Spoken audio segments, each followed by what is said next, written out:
नमस्कार। आपके अपने YouTube चैनल हिंदी भाषा और साहित्य में मैं विशाल कुमार फिर से आपका स्वागत करता हूं और आज उपस्थित हूं एक और ये कहें कि नई कविता और साठोत्तरी कविता के बड़े ही प्रसिद्ध कवि रघुवीर सहाय जी का जीवन परिचय, उनकी रचनाएं और उनके साहित्यिक परिचय को लेकर। तो आज हम इस बारे में बात करेंगे कि रघुवीर सहाय जी की प्रमुख रचनाएं कौन-कौन सी हैं और उनकी इन रचनाओं की विशेषताएं क्या-क्या हैं जो प्रमुख रूप से हम देख सकते हैं। तो आइए प्रारंभ करते हैं रघुवीर सहाय जी का जीवन परिचय। रघुवीर सहाय जी का जन्म सन 1929 में 9 दिसंबर सन 1929 को उत्तर प्रदेश के लखनऊ में हुआ था और इनके जो पिता, जिनका नाम हरदेव सहाय था, वे बैंसवाड़ा से लखनऊ में आकर बस गए थे और लखनऊ का एक मॉडल टाउन मोहल्ला था, वहाँ आकर वे बस गए थे और वे साहित्य के अध्यापक थे। तो क्योंकि इनके पिता साहित्य के अध्यापक थे तो यही शायद बात भी रही कि बाद में रघुवीर सहाय भी एक साहित्यकार ही बने और उनका झुकाव भी इस तरफ हुआ। इनकी माता का नाम तारा देवी था। हालांकि माता के स्नेह से ये बहुत दिनों तक अपने आप को पोषित नहीं कर पाए, क्योंकि जब ये 2 वर्ष के थे तभी इनकी माता का देहांत हो गया। वह यक्ष्मा की रोगी थी, तो सन 1931 में इनकी माता का देहांत हो गया और इन्हें बाद का जीवन माता के स्नेह के बिना ही व्यतीत करना पड़ा। और क्योंकि इनकी माता का देहांत हो गया था तो ये अपने पिता के बहुत करीब रहे और पिताजी ने ही इनका लालन पालन किया। और ये बाद में बताते भी हैं कि इन पर अपने पिता का बहुत प्रभाव पड़ा और कई बार कई जगह रघुवीर सहाय ने यह लिखा भी है कि जब इनके पिता की मृत्यु हुई तो इन्हें लगा कि इनके पिता ही स्वयं इनमें प्रवेश कर गए हैं।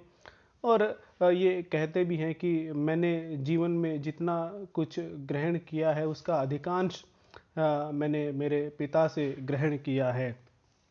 हालांकि इनके पिता ने दूसरा विवाह कर लिया था सन 1938 में और तब इन्हें अपनी सौतेली माता से भी स्नेह मिला।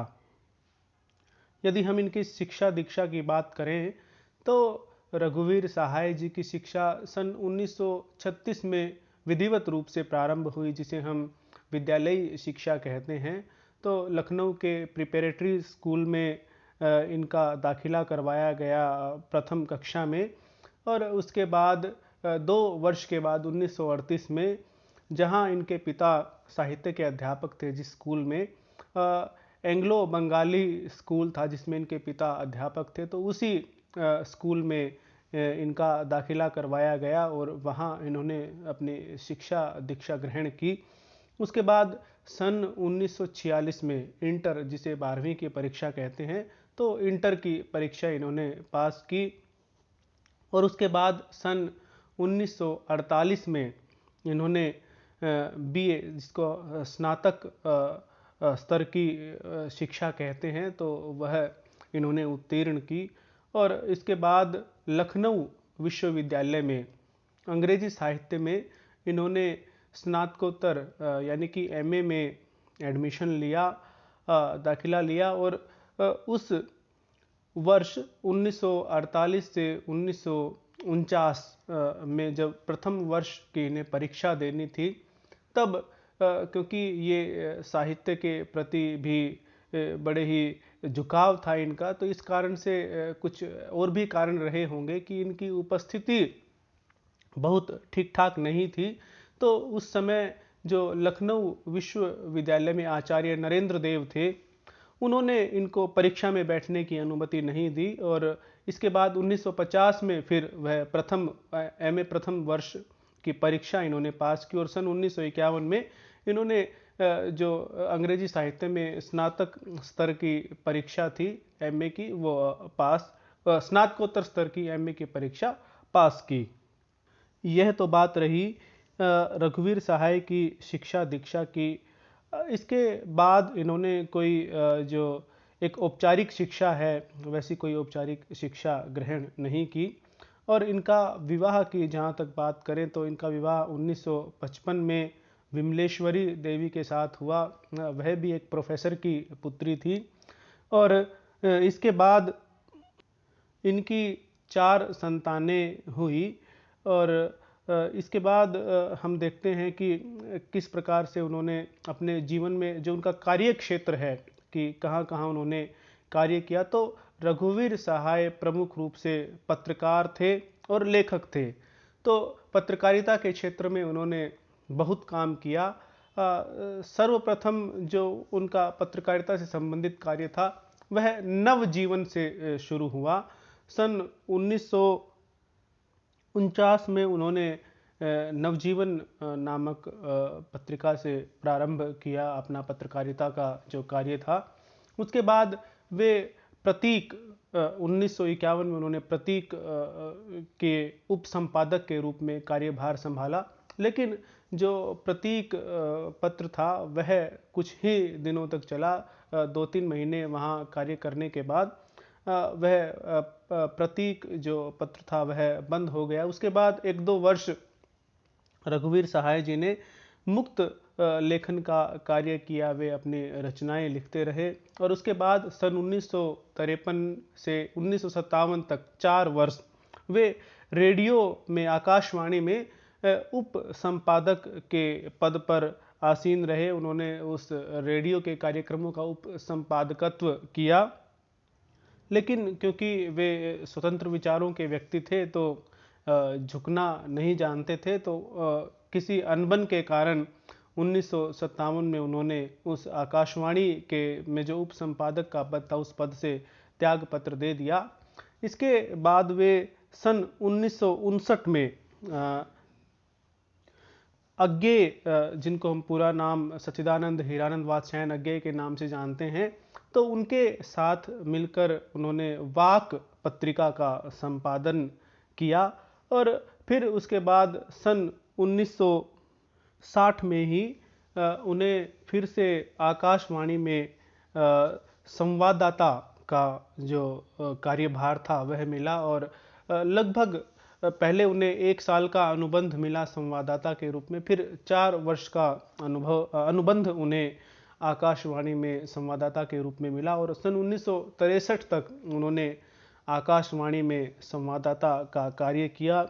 और इसी दौरान सन 1960 में, 1966 में और 1961 में उन्होंने जो लाल किला पर जो ध्वजारोहण किया जाता है 15 अगस्त और 26 जनवरी के दिन, या फिर 1961 में जो ब्रिटेन की महारानी भारत में आई थी तो उनके समारोह का जो आंखों देखा हाल था वह भी उन्होंने प्रस्तुत किया। और इसके अतिरिक्त जो दूरदर्शन पर कार्यक्रम बनाए जाते थे, क्योंकि उस समय दूरदर्शन शुरू ही हुआ था, तो दूरदर्शन के जो शुरुआती कार्यक्रम थे वो भी रघुवीर सहाय जी ने प्रस्तुत किए। तो वे पत्रकारिता से भी जुड़े रहे, यानी कि समाचार पत्र और पत्रिकाओं से भी जुड़े रहे, साथ ही रेडियो से भी जुड़े रहे और टेलीविज़न से भी वो जुड़े रहे। और उन्होंने टेलीविज़न पर जिस तरह से हम डॉक्यूमेंट्री की बात करते हैं, वृत्तचित्र की बात करते हैं, तो कई महान विभूतियों पर जैसे गांधी, टैगोर इत्यादि पर उन्होंने डॉक्यूमेंट्रीज भी बनाई, वृत्तचित्र भी बनाए। 1963 तक आकाशवाणी में संवाददाता के रूप में कार्य करने के बाद वे नव भारत टाइम्स से जुड़े और उन्होंने लगभग 5 वर्ष तक नव भारत टाइम्स में विशेष संवाददाता के पद पर कार्य किया।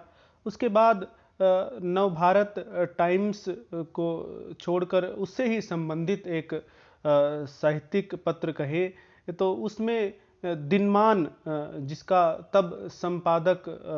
तब संपादक अज्ञे जी थे, तो वे उस दिनमान के विशेष यानी कि समाचार संपादक के रूप में नियुक्त हुए और उन्होंने दिनमान में समाचार संपादक के रूप में कार्य करना प्रारंभ किया।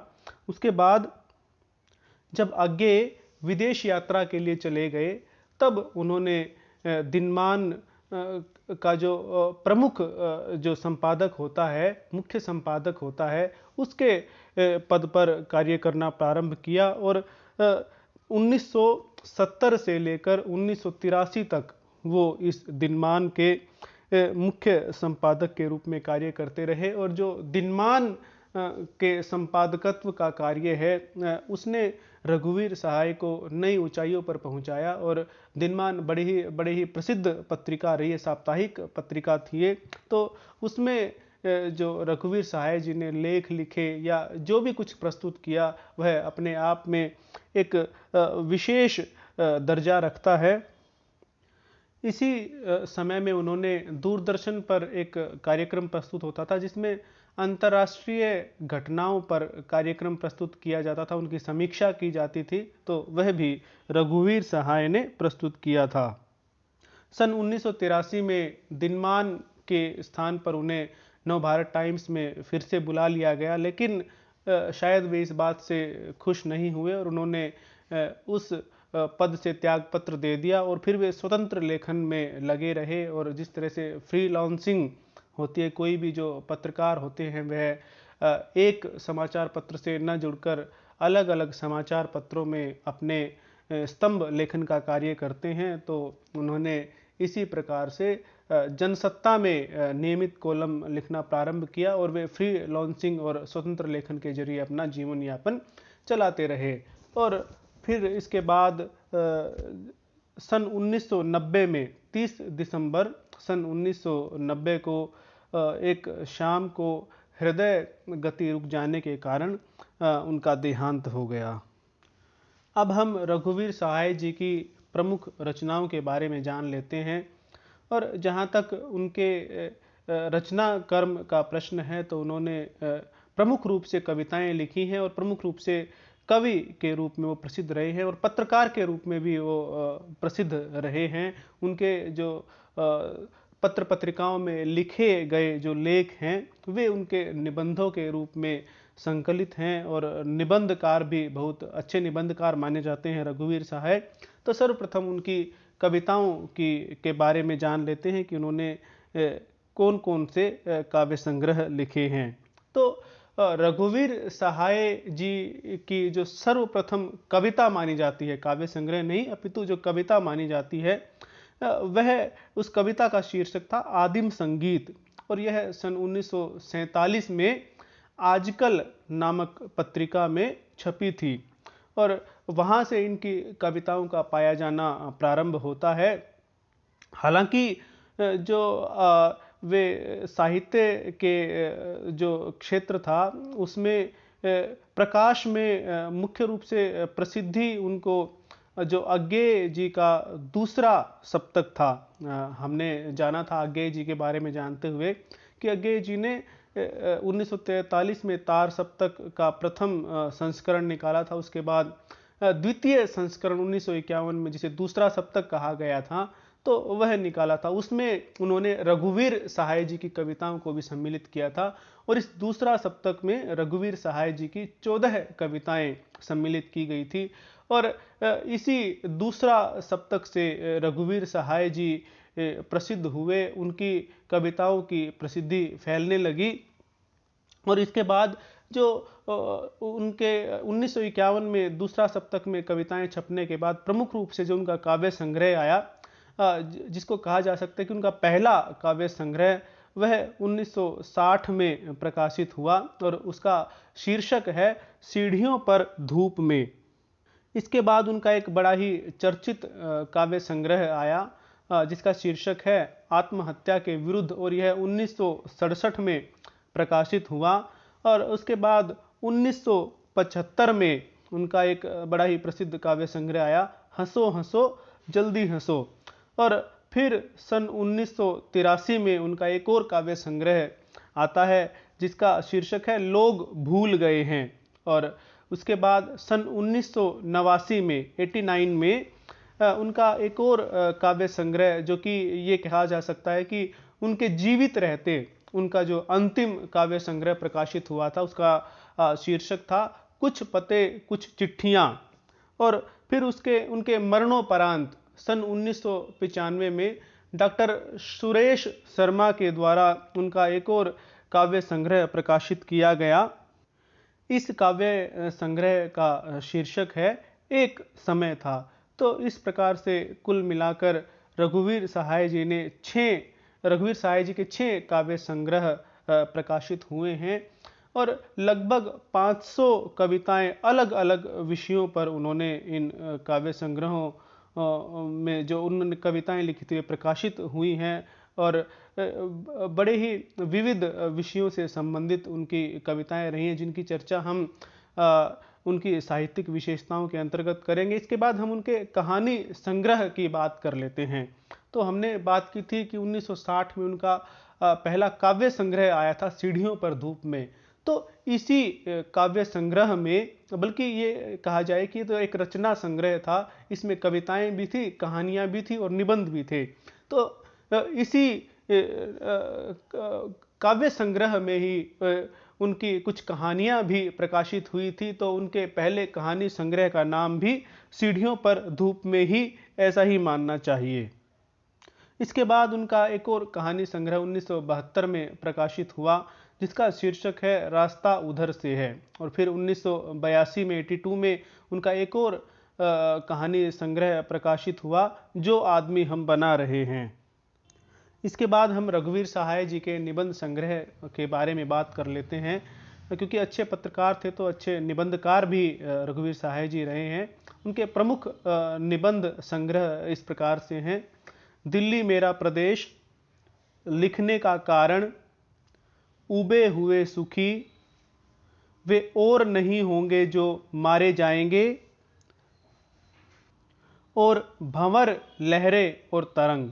तो इस प्रकार से प्रमुख जो रचनाएं हैं रघुवीर सहाय जी की, हमने उनकी चर्चा की। अब हम बात करते हैं कि इनकी रचनाओं की क्या क्या विशेषताएं हैं, इनके काव्य की क्या क्या विशेषताएं हैं।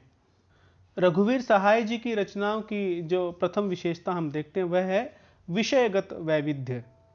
कि रघुवीर सहाय जी ने विविध प्रकार के विषयों को जिन्हें पहले कभी किसी रचनाकार के द्वारा छुआ नहीं गया था, तो उन विषयों पर भी कविताएं लिखी हैं। और रघुवीर सहाय जी की एक यह विशेषता रही है कि जो सामान्य और जो अति सामान्य जिसे हम कहेंगे, जिसे प्रायः कोई भी रचनाकार नज़रअंदाज करके छोड़ करके निकल जाता है, उस पर कविताएं नहीं लिखता है, तो ऐसे ऐसे विषयों पर भी रघुवीर सहाय जी ने कविता लिखी है। और क्योंकि ऐसा माना जाता है कि किसी भी रचनाकार के श्रेष्ठ होने के कई प्रकार के पैमाने होते हैं, और उनमें से एक पैमाना यह भी हो सकता है कि उसने जीवन को कितनी संपूर्णता में ग्रहण किया है, जीवन के किन किन पहलुओं को उसने अपनी रचनाओं में उतारा है। तो इस दृष्टि से हम ये देखते हैं कि रघुवीर सहाय जी की कविताओं की रेंज बहुत अधिक है। उन्होंने बिल्कुल सामान्य से सामान्य विषय पर भी कविताएं लिखी हैं। वो एक जगह कहते भी हैं, हम तो सारा का सारा लेंगे जीवन, कम वाली बात न हमसे कहिए। तो ये जो सारा का सारा जीवन लेने का जो प्रश्न है, वह यही प्रश्न है कि जीवन के किसी भी पहलू को वो छोड़ना नहीं चाहते हैं, और जीवन को संपूर्णता में देखकर उस पर बातचीत करना चाहते हैं।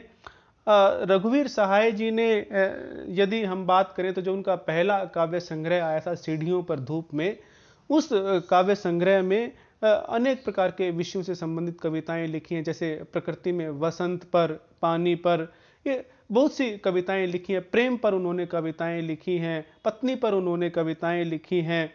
इसके बाद रुमाल, जैसा कि एक बिल्कुल ही अति सामान्य सा विषय है, रुमाल पर भी उन्होंने कविताएं लिखी हैं।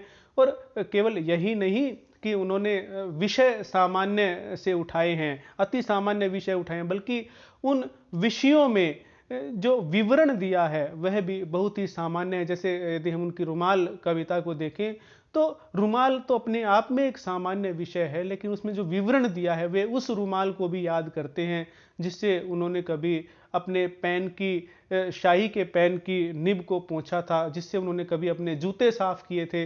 तो उस अति सामान्य से अति सामान्य विवरण को भी वे अपनी कविताओं में सम्मिलित करते हैं। तो चाहे वह प्रकृति हो, चाहे वह प्रेम हो, चाहे वह राजनीति हो, चाहे वह भाषा हो, तो उन्होंने जीवन के सभी विषयों को अपनी कविता में उठाने का प्रयास किया है और उन विषयों को चुना है जिन्हें अधिकतर रचनाकारों ने छुआ नहीं था, जिन्हें अधिकतर रचनाकार अपनी रचना में उतार नहीं पाए थे, जिन्हें छोड़ करके रचनाकार निकल जाते हैं। चाहे वह स्वच्छंदतावाद हो या रोमानी कविताएं हों, तो सभी प्रकार की कविताएं उनके काव्य संग्रहों में, उनके रचना कार्य में हमें देखने को मिल जाती है। एक उदाहरण मैं यहाँ पर प्रस्तुत करना चाहूँगा। इनकी एक कविता है, अगर कहीं मैं तोता होता, तोता होता तो क्या होता, तोता होता होता तो फिर क्या, होता क्या मैं तोता होता, तोता तोता तोता तोता तोतो तोतो ताता ताता बोल पट्टे सीताराम। तो इस प्रकार के जो विषय हैं वो रघुवीर सहाय अपनी कविता में उठाते हैं। इसीलिए यह बात कही गई कि विषय वैविध्य और जो अति सामान्य के प्रति उनका रुझान है वह उनकी काव्यगत विशेषताओं में हम मान सकते हैं। रघुवीर सहाय जी की कविताओं की एक दूसरी विशेषता हम देख सकते हैं, अनुभूति की वास्तविकता और ईमानदारी। अब समझने की बात यह है कि अनुभूति की वास्तविकता से अभिप्राय क्या है। अनुभूति की वास्तविकता से अभिप्राय है कि कवि स्वयं या कोई रचनाकार स्वयं जो अनुभव करता है उसे वास्तविक रूप में अपनी रचनाओं में पाठकों के समक्ष प्रस्तुत करे और बड़े ईमानदारी से अपने अनुभवों को ही वह पाठक के सामने प्रस्तुत करे। ऐसा न हो कि वह जो प्रचलित जो मत हैं, प्रचलित जो संप्रदाय हैं, प्रचलित जो वाद हैं, उनके आधार पर किसी रचना कार्य को करे और उस रचना कार्य को पाठक के सामने प्रस्तुत करे, बल्कि वह स्वयं कैसा अनुभव करता है, उसके स्वयं के अनुभव कैसे हैं, उन अपनी अनुभूत भावनाओं को अपनी कविता में, अपनी रचना में प्रस्तुत करे। तो यह जो ईमानदारी है और यह जो अनुभूति की वास्तविकता है, प्रामाणिकता है, उस के पैरोकार रघुवीर सहाय जी रहे हैं। और वे ये कहते भी हैं कि मनुष्य में तब तक अनुभूति की वास्तविकता और अनुभूति की प्रामाणिकता और ईमानदारी नहीं आ सकती जब तक कि वह व्यक्तिगत पूर्वाग्रहों से युक्त रहेगा। किसी वाद के, किसी संप्रदाय के विचारों को पढ़कर उनके प्रति अपना पूर्वाग्रह निर्मित कर लेगा और जो उसकी स्वयं की रुचि होंगी उन रुचियों के आधार पर कोई निर्णय लेगा, तब तक वह अनुभूति को वास्तविक रूप से ईमानदार ढंग से प्रस्तुत नहीं कर सकता है। बल्कि जब वह तर्क के धरातल पर अपनी बुद्धि का संगठन करते हुए अच्छी तरह से सोच विचार कर यदि अपने विचारों को प्रस्तुत करेगा, तो वही अनुभूति की प्रामाणिकता, अनुभूति की वास्तविकता और ईमानदारी हो सकती है। इसको हम ऐसे भी देख सकते हैं कि क्योंकि जो बड़े बड़े जो मीडिया हाउस होते हैं वे दरअसल जो पूंजीवादी ताकतें हैं, उन पूंजीवादी ताकतों के बड़े बड़े मीडिया हाउस होते हैं और उन पूंजीवादी ताकतों का उन पर प्रत्यक्ष रूप से प्रभाव रहता भी है। तो उन दबावों को सहन करते हुए भी, उन दबावों का सामना करते हुए भी अपनी ईमानदारी को बनाए रखना, ये बहुत बड़ी चुनौती होती है किसी भी पत्रकार के लिए और किसी भी साहित्यकार के लिए।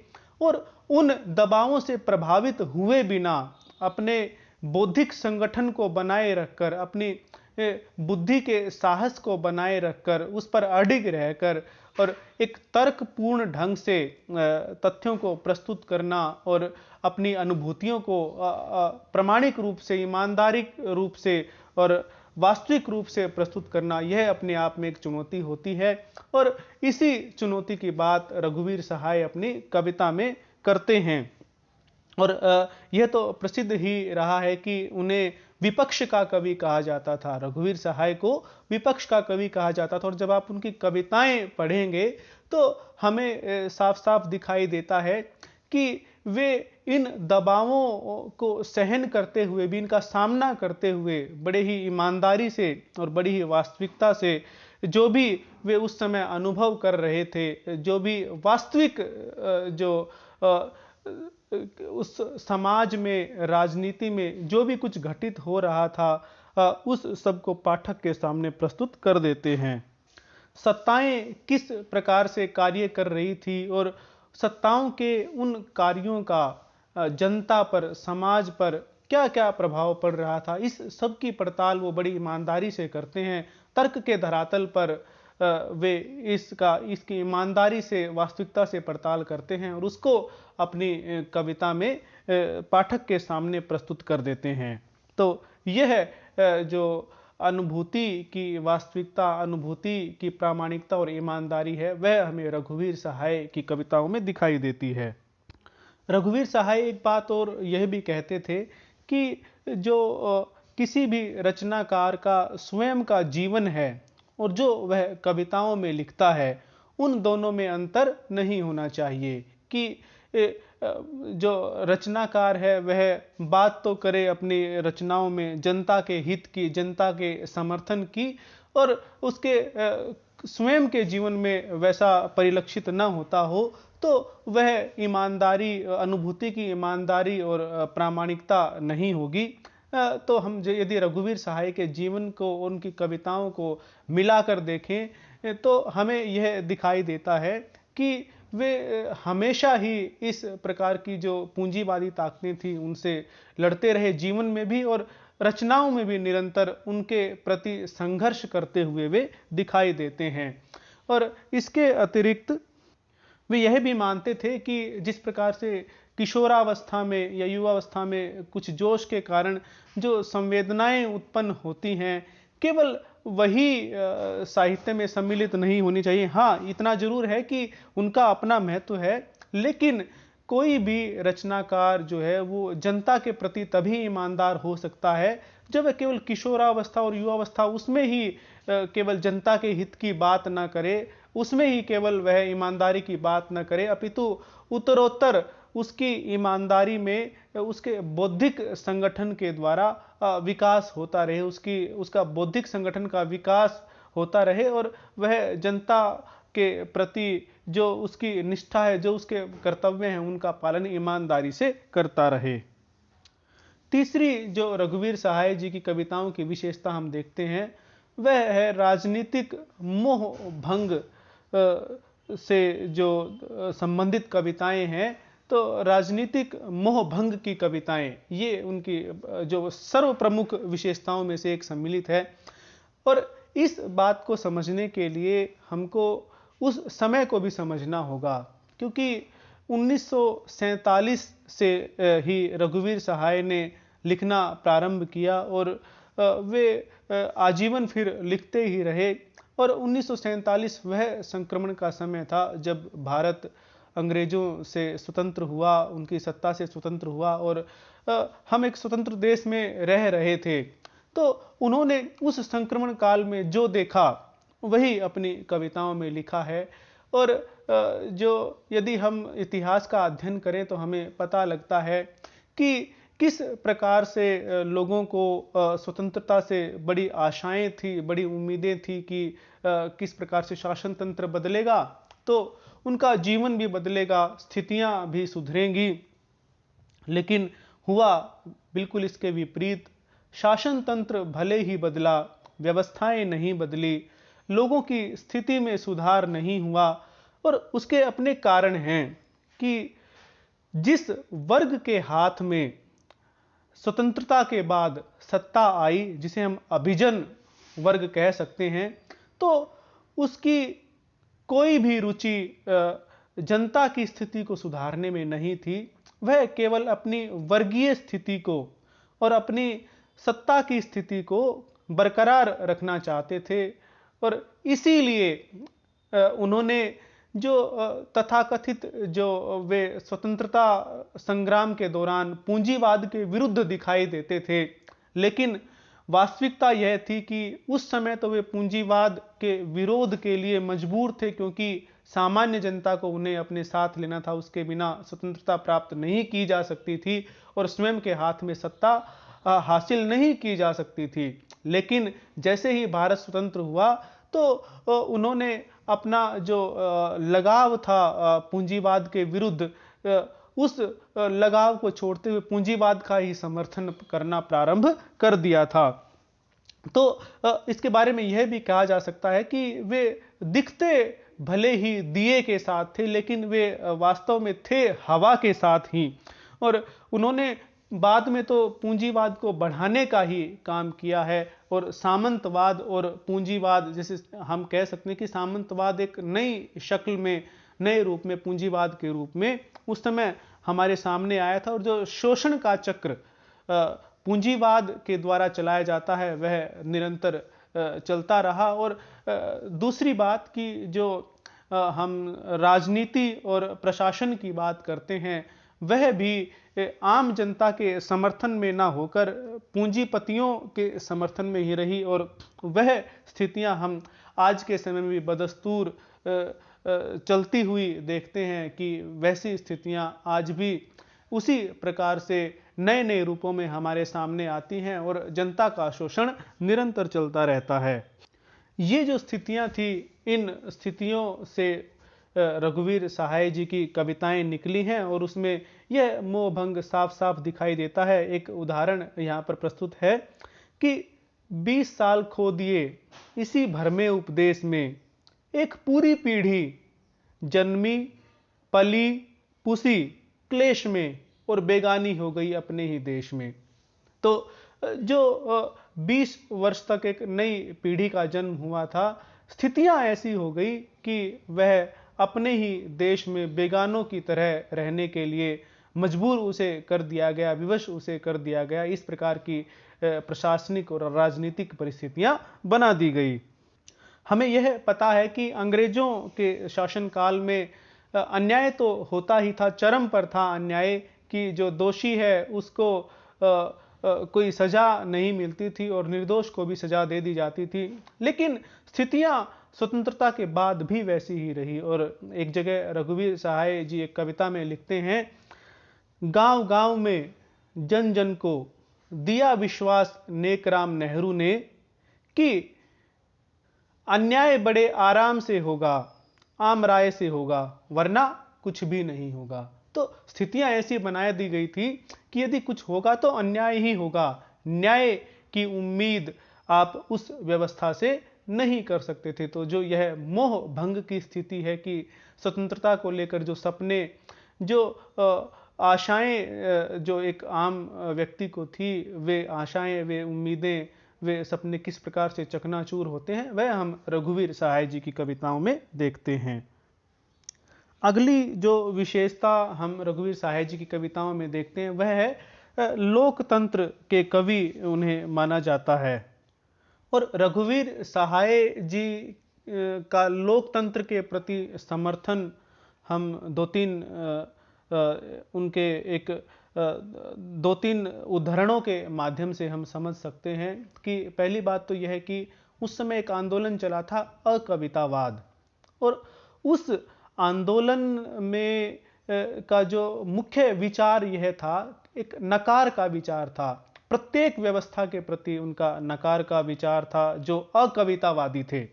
आप इस बात को समझे कि जो अकवितावाद था, वे प्रत्येक चीज को गला सड़ा, प्रत्येक व्यवस्था को गला सड़ा, यहाँ तक कि लोकतंत्र को भी वो गला सड़ा ही मानते थे, और उसके भी विरुद्ध वे लिखते थे। इसकी बानगी हम देखते हैं, जो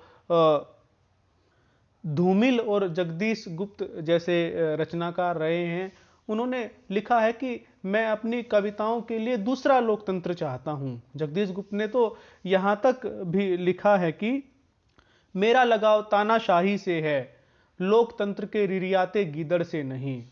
और एक जगह धूमिल ने लिखा है कि हर ईमानदारी का एक चोर दरवाजा है जो जिसका रास्ता संडास की बगल से गुजरता है। तो ईमानदारी जैसी चीज को भी उन्होंने बिल्कुल कटघरे में खड़ा कर दिया और लोकतंत्र को कटघरे में खड़ा कर दिया।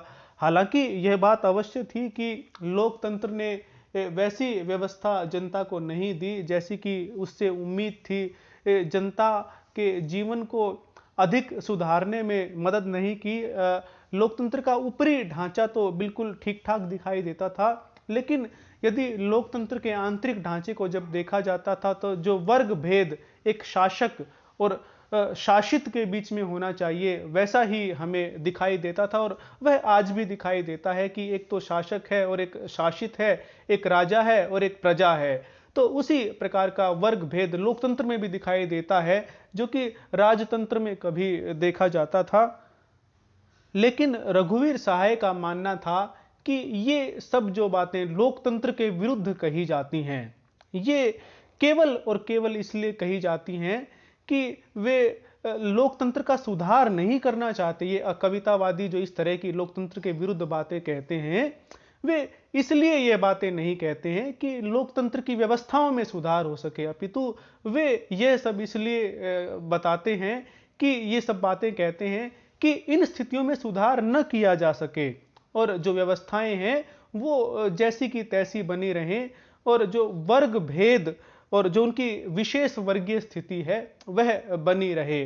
तो जो रघुवीर सहाय हैं वे इन कवितावादियों के विरुद्ध हमेशा ही संघर्षरत रहे। वे अपने लेखों में, अपनी कविताओं में इस सब के विरुद्ध लिखते रहे और उनका मानना यही था कि लोकतंत्र की व्यवस्था का कोई विकल्प नहीं है। भले ही लोकतंत्र उस अवस्था में हमें अभी वर्तमान में दिखाई नहीं देता कि जिसे एक आदर्श लोकतंत्र कहा जाए, लेकिन फिर भी लोकतंत्र का कोई विकल्प रघुवीर सहाय नहीं मानते थे। उसके ऑप्शन में किसी भी व्यवस्था को वे उचित नहीं मानते थे। उनके लिए लोकतंत्र की व्यवस्था ही सर्वोपरि थी।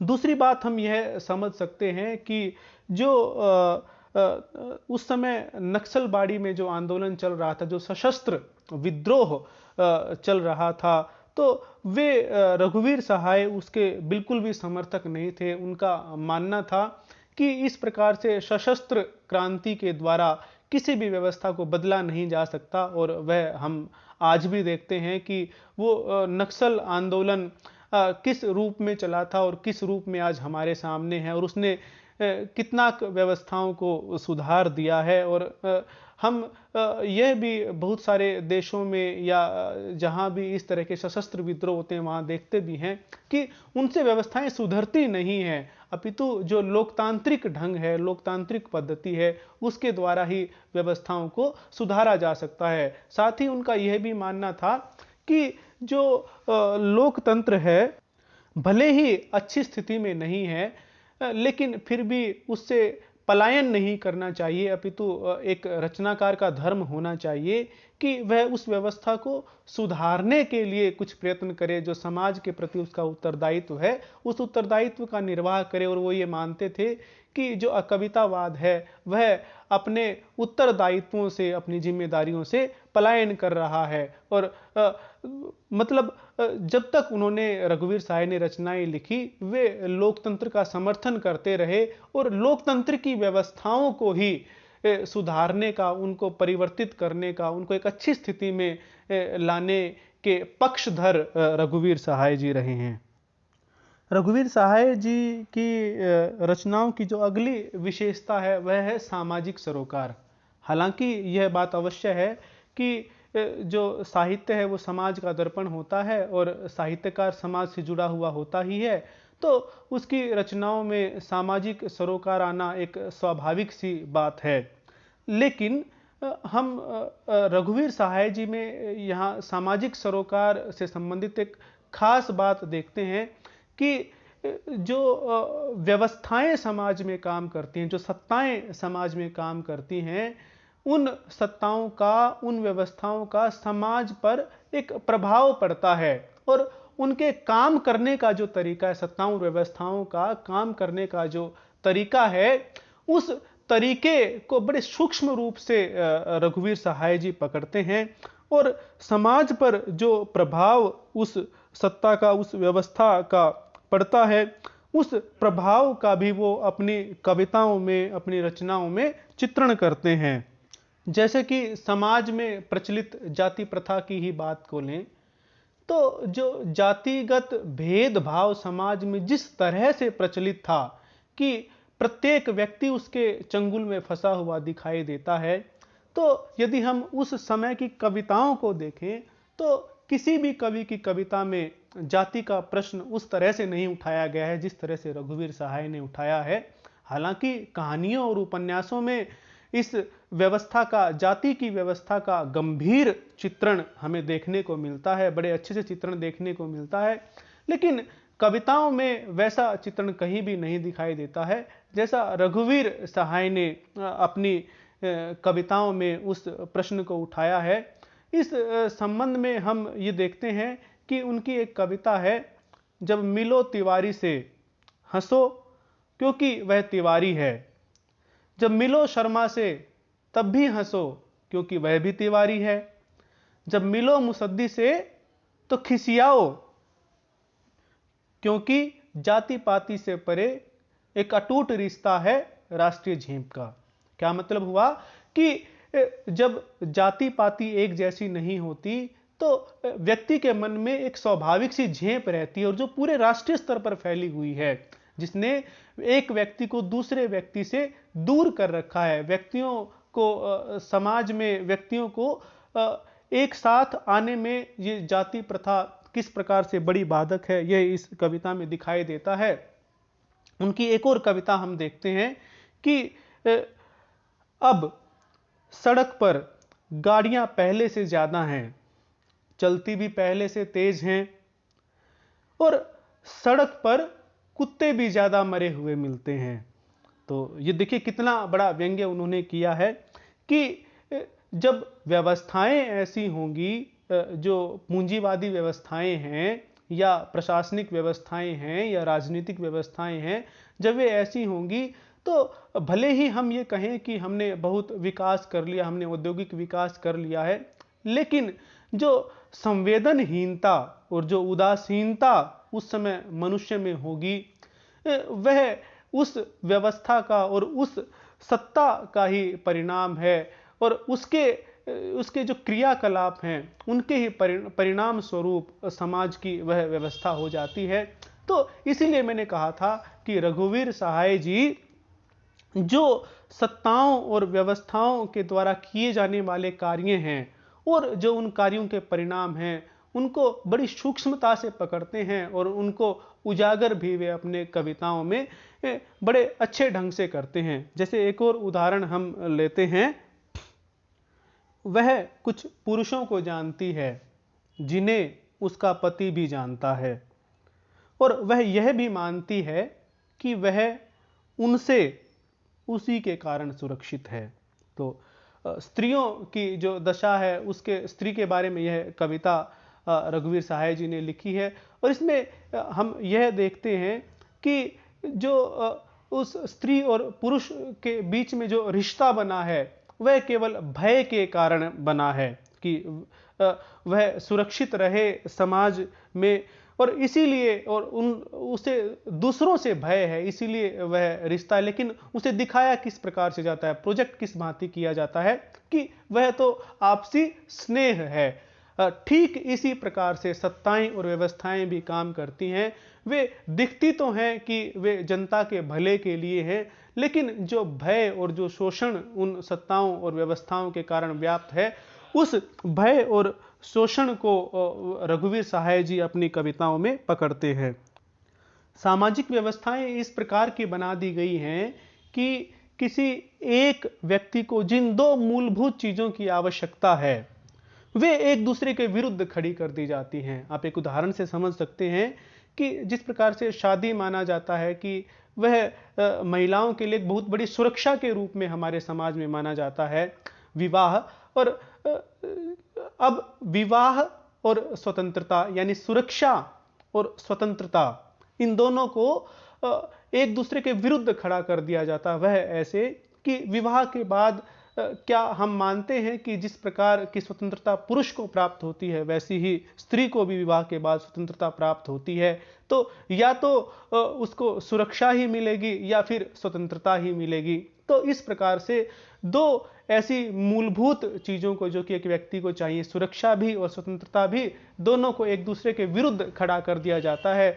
तो इस प्रकार से जो ये व्यवस्थाएं हैं, जो सत्ताओं के द्वारा जिस प्रकार के कार्य किए जाते हैं, उनको रघुवीर सहाय जी बहुत अच्छी तरह से पकड़ते हैं।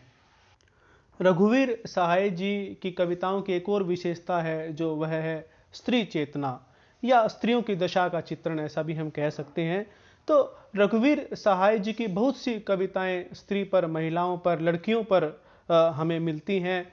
वे यह मानते थे कि जो यह एक वर्ग है जो दुनिया की आधी आबादी कहलाता है, यह अभी भी दबी कुचली अवस्था में है और जो इनको अधिकार मिलना चाहिए था वह अभी तक नहीं मिल पाया है। और इस संबंध में वो उनकी कविता दृष्टिगोचर है कि पढ़िए गीता, बनिए सीता, फिर इन सब में लगा पलीता, किसी मूर्ख की हो परिणीता, निज घर बार बसाइए। कि पहले लड़कियों को अध्ययन करने के लिए कहा जाता है, फिर सीता जैसा आचरण करने के लिए कहा जाता है, और फिर जो भी उन्होंने ज्ञान ग्रहण किया है, जो भी वो आगे बढ़ी हैं, उन सब में आग लगाकर और किसी मूर्ख व्यक्ति से विवाह करके अपना घर बार बसाना और उस एक चार दीवारी में बंद हो जाना, यही केवल एक नियति नारी की रह गई है। इस प्रकार से उन्होंने लिखा है। और विवाह के बाद जो स्थिति नारी की होती है उस बारे में भी उनकी एक कविता है। नारी बिचारी है, पुरुष की मारी है, तन से क्षुधित है, मन से मुदित है, लपक कर झपक कर अंत में चित्त है। कि वह भले ही मन से प्रसन्न दिखाई देती हो, प्रसन्न रहने के लिए उसे मजबूर किया जाता है, दिखने के लिए प्रसन्न मजबूर किया जाता है, लेकिन वह तन से भी भूखी है और अंत में वह चित्त हो जाती है, अंत में उसको हार का ही सामना करना पड़ता है। तो उन्होंने इस प्रकार से नारी की स्थिति का वर्णन किया है। हाँ, एक और उनकी मुझे 2-3 पंक्तियां याद आ रही हैं। एक पिता की व्यथा कि जब तुम छोटी थी तो मैं तुम्हें रोते हुए नहीं देख सकता था, और अब तुम बड़ी हो गई हो तो तुम्हें रोते हुए देखता हूं। तो व्यवस्थाएं इस प्रकार की बना दी गई हैं कि एक पिता जो कभी अपनी पुत्री को रोते हुए नहीं देख सकता था, वह अब इतना मजबूर है कि वह उसके जीवन में अब हस्तक्षेप नहीं कर सकता है और उसे रोने से नहीं, उसे परेशान होने से नहीं बचा पाता है। तो ये जो नारी की स्थिति के बारे में रघुवीर सहाय जी ने लिखा है, वह अपने आप में एक बहुत उनकी रचनाओं की उपलब्धि ही माना जा सकता है। तो इस प्रकार से हम देखते हैं कि जो स्त्री संबंधी विचार हैं, जो स्त्रियों की स्थिति को जो उन्होंने अपनी कविताओं में उकेरा है, वह एक बहुत उनकी कविताओं की प्रमुख विशेषता के रूप में हमारे सामने आता है। इसके बाद हम रघुवीर सहाय जी की और जो प्रमुख विशेषताएं हैं उनमें देख सकते हैं कि व्यंग्यात्मकता उनकी कविताओं में है। आप जब रघुवीर सहाय जी की कविताओं को पढ़ेंगे तो समाज में फैले जो भ्रष्टाचार है या जो राजनीतिक जो दांव पेच हैं उन पर, या फिर समाज में फैली जाति व्यवस्था पर, नारी के शोषण के प्रति, या जो जितनी भी प्रकार की विद्रूपताएं समाज में प्रचलित हैं, राजनीति में प्रचलित हैं, उन सब पर करारा व्यंग्य उनकी कविताएं करती हैं। एक और विशेषता जो रघुवीर सहाय जी की कविताओं में है वह है उनके भाषा के संबंधी विचार। जिस प्रकार से उन्होंने नारी पर बहुत कविताएं लिखी हैं, वैसे ही भाषा पर भी बहुत सारी कविताएं लिखी हैं, लेख भी लिखे हैं। उनका मानना है कि भाषा को जो द्व्यर्थकता की, दो अर्थों में भाषा का प्रयोग किया जाता है, वह बहुत ही हानिकारक है। और राजनीति पार्टियां जो हैं वे उस भाषा का प्रयोग अपने पक्ष में कर ले जाती हैं, भले ही वे विपक्ष में रहकर लिखी गई हों, लेकिन उस द्व्यर्थकता के कारण जो राजनीतिक पार्टियां हैं या जो समाज के ऐसे वर्ग हैं, वे उसका प्रयोग अपने हित में कर ले जाते हैं। और इसलिए वे चाहते थे कि भाषा को द्व्यर्थकता में न लिखा जाए और भाषा को केवल इस तरह से लिखा जाए कि कोई राजनीतिक पार्टी उसको प्रयोग ना कर पाए, और जिस भाषा को, जिस कविता को राजनीतिक पार्टी अपने हित में प्रयोग ना कर पाए, वे उसे ही असली राजनीतिक कविता मानते थे। साथ ही हिंदी भाषा के विकास के लिए या हिंदी भाषा को आगे बढ़ाने के लिए भी उन्होंने बहुत सारी कविताएं लिखी हैं। वे किसी भाषा से बैर नहीं मानते थे कि हिंदी के इतर जो भाषाएं हैं उनसे उनको बैर है, लेकिन वे इतना तो जरूर मानते थे कि जो भाषा जन जन को जोड़ सकती है और जिस भाषा में कोई भी व्यक्ति अपने हृदय की भावनाओं को प्रकट कर सकता है, वह भाषा जब हमारे देश में दोयम दर्जे की भाषा है, उस जिसे हिंदी को उन्होंने एक जगह दुहाजू की बीवी कहा है कि उसे जो दोयम दर्जा प्राप्त है, तो वह कोई अच्छी बात नहीं है देश के लिए। और वे उन भाषा का विरोध भी करते हैं, जिस प्रकार से अंग्रेजी भाषा, क्योंकि हमारे देश में इस प्रकार का एक वर्ग बन जाता है कि अंग्रेजी बोलने वाले को उच्च वर्ग समझ लिया जाता है और जो हिंदी भाषा बोलते हैं उनको निम्न कोटि का समझ लिया जाता है, निम्न वर्ग का समझ लिया जाता है। तो उस भाषा का वे विरोध करते थे कि जो मनुष्य मनुष्य के बीच में वर्ग भेद उत्पन्न करे।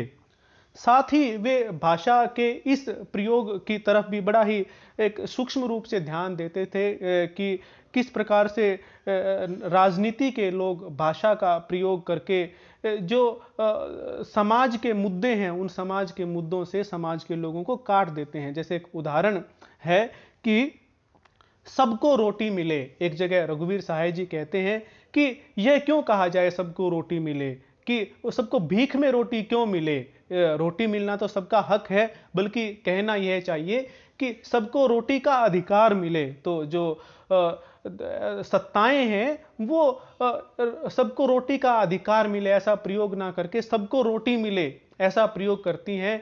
और जो एक अधिकार की भावना होनी चाहिए, जो एक इस प्रकार की भावना होनी चाहिए जो जनता में, उस भावना से ही जनता को काटने का प्रयास करती हैं। एक जगह वे लिखते हैं कि जब यह खबर छपती है ऐसी ऐसी कि देशी शराब पीने से इतने लोग मरे, तो वे कहते हैं कि शराब का देशी और विदेशी क्या, बल्कि खबर यह होनी चाहिए कि शराब पीने से इतने लोग मरे, ताकि जनता को उस बात से जोड़ा जा सके। तो इस प्रकार से भाषा संबंधी विचार भी उनके बड़े ही महत्वपूर्ण हैं और यह भी उनकी कविताओं की, उनकी रचनाओं की एक बड़ी विशेषता के रूप में हमारे सामने आता है। इसके बाद हम उनकी भाषा शैली पर बात कर लेते हैं कि किस प्रकार की भाषा शैली का प्रयोग रघुवीर सहाय जी ने अपनी रचनाओं में किया है।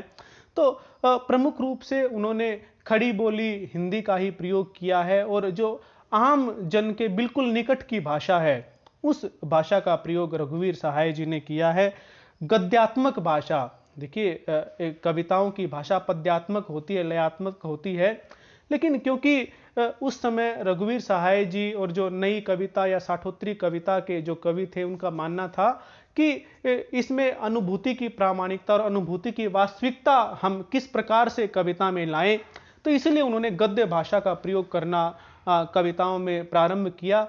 और ये बात लगभग सभी विद्वान मानते हैं कि जितनी खूबसूरती से, जितनी अच्छी तरह से रघुवीर सहाय ने गद्यात्मक भाषा का प्रयोग अपनी कविताओं में किया है, शायद ही दूसरा कोई उस समय का रचनाकार करता था। तो गद्यात्मकता में, लेकिन जो कविता का कवितापन है, कविता में जो कवितापन होता है वह फिर भी उन्होंने बरकरार रखा, वो चाहे विराम चिन्हों का प्रयोग करके हो, तो उन्होंने विराम चिन्हों आदि का प्रयोग करके वाक्यों को अलग अलग इस प्रकार से गठित करके शब्दों का क्रम बदलकर उन्होंने फिर भी कविता के कवितापन को बचाए रखा, भले ही उन्होंने गद्य भाषा का प्रयोग किया। अब क्योंकि वे एक पत्रकार थे, तो पत्रकार का मुख्य काम होता है कि समाचार के संपादक भी रहे हैं वो, तो समाचार की जो भाषा होती है, खबर की जो भाषा होती है, वह उनकी भाषा की एक प्रमुख विशेषता दिखाई देती है। यदि आप उनकी कविताओं को ध्यान से पढ़ेंगे तो आपको लगेगा कि जैसे कोई रिपोर्टिंग कर रहा है या कोई खबर सुना रहा है। इस प्रकार की जो घटनात्मकता जिस भाषा में झलकती है कि घटना का वर्णन हो रहा है, वैसी वैसी भाषा हमें उनकी कविताओं में देखने को मिलती है, जो कि स्वाभाविक ही है क्योंकि प्रमुख रूप से पेशे से रघुवीर सहाय जी एक पत्रकार ही थे।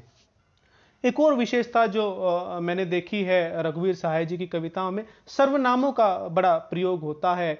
उसका, उसकी, उसे, मैं, ये जो सर्वनाम होते हैं, तो उनकी कविताओं में आपको सर्वत्र सर्वनाम देखने को मिलेंगे और साथ ही व्यक्तिवाचक संज्ञाओं का भी प्रयोग बहुतायत में देखने को मिलता है। जैसे कहीं पर नेहरू, मोरारजी देसाई, इस तरह के जो प्रचलित व्यक्ति रहे, प्रसिद्ध व्यक्ति रहे हैं, उनके नाम भी उनकी कविताओं में मिलते हैं। और साथ ही जो सामान्य जनजीवन का प्रतिनिधित्व करने वाले नाम हैं, महंगू, महकू, खुशीराम, रामदास, रामलाल, इस प्रकार के जो नाम हैं वे भी उनकी कविताओं में देखने को मिलते हैं। और वे ऐसा ही नहीं करते कि केवल व्यक्तिगत संज्ञाओं, व्यक्तिवाचक संज्ञाओं का ये प्रयोग करते, बल्कि इन दोनों को सामने रखते हैं, दोनों वर्गों के नामों को सामने रखते हैं और उनके बीच से जो अंतर्द्वंद उत्पन्न होता है उससे वे पाठकों के सामने अपनी बात को स्पष्ट रूप से रखने का काम भी करते हैं। इसके अतिरिक्त उनकी भाषा में एक और विशेषता है, वह चित्रात्मकता और बिंबात्मकता की। जब आप कविता पढ़ते हैं तो आपके सामने एक बिंब उभर कर सामने आते हैं और एक चित्र से भी आपके सामने उपस्थित होते हैं। मैं एक उदाहरण यहाँ पर प्रस्तुत कर रहा हूँ। रामदास उनकी एक कविता है, उस कविता से ही यह उदाहरण है। निकल गली से तब हत्यारा, आया उसने नाम पुकारा, हाथ तोलकर चाकू मारा, छूटा लोहू का फव्वारा, कहा नहीं था उसने आखिर उसकी हत्या होगी, भीड़ ठेल कर लौट गया वह। तो देखिए इसमें सर्वनाम भी आए हैं और साथ ही जो एक बिंब की, हाथ तोलकर चाकू मारने का बिंब, लहू का फव्वारा छूटने का बिंब, और जो एक चित्र सा आंखों के सामने उत्पन्न होता है, तो यह उनकी कविताओं की बड़ी विशेषता है। और प्रतीकात्मकता भी उनकी कविताओं की विशेषता है। और व्यंग्यात्मकता तो हम पहले ही जिसकी बात कर चुके हैं कि उनकी कविताओं में व्यंग्यात्मकता भी हमें देखने को मिलती है। तो इस प्रकार से उनकी भाषा शैली की ये इस प्रकार की विशेषताएं हैं। तो यह था रघुवीर सहाय जी का जीवन परिचय, उनकी प्रमुख रचनाएं और उनकी काव्य प्रवृत्तियां। धन्यवाद।